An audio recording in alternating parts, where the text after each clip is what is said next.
Telangana assembly సమావేశాలు సోమవారం వాడివేడిగా జరిగాయి. సభ్యుల వాగ్వాదాలతో సభ దద్దరిల్లింది. అధికార ప్రతిపక్షాల మధ్య తీవ్ర మాటల యుద్ధం జరిగింది. హరీష్ రావుపై కోమటిరెడ్డి రాజగోపాల్ రెడ్డి ఆసక్తికర వ్యాఖ్యలు చేశారు.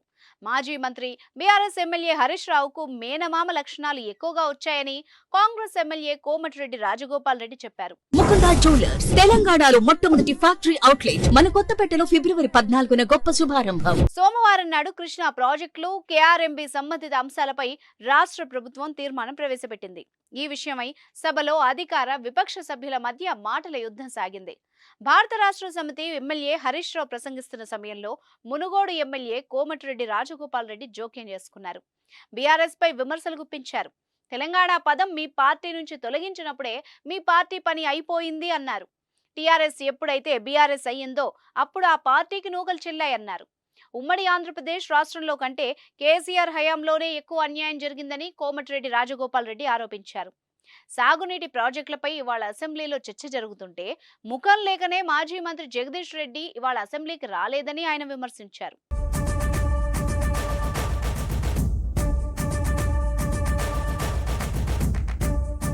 అధికారం శాశ్వతమని బీఆర్ఎస్ భావించిందని ఆయన విమర్శించారు. తెలంగాణ ఉద్యమంలో కేసీఆర్ కుటుంబ సభ్యులకు చిన్న గాయమైనా అయిందా అని ప్రశ్నించారు. తెలంగాణ ఉద్యమంలో ఆనాడు ఎంపీలుగా ఉన్న తాను పొన్నం ప్రభాకర్ సహా ఆందోళనలు నిర్వహించిన విషయాన్ని గుర్తు చేశారు.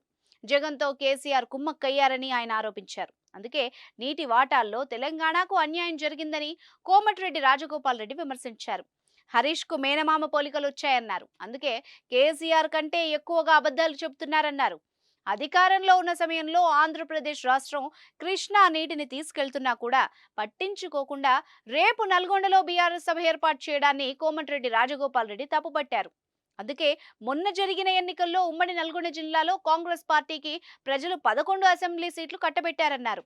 సూర్యాపేటలో కూడా తమ పార్టీదే నైతిక విజయం అని ఆయన అభిప్రాయపడ్డారు.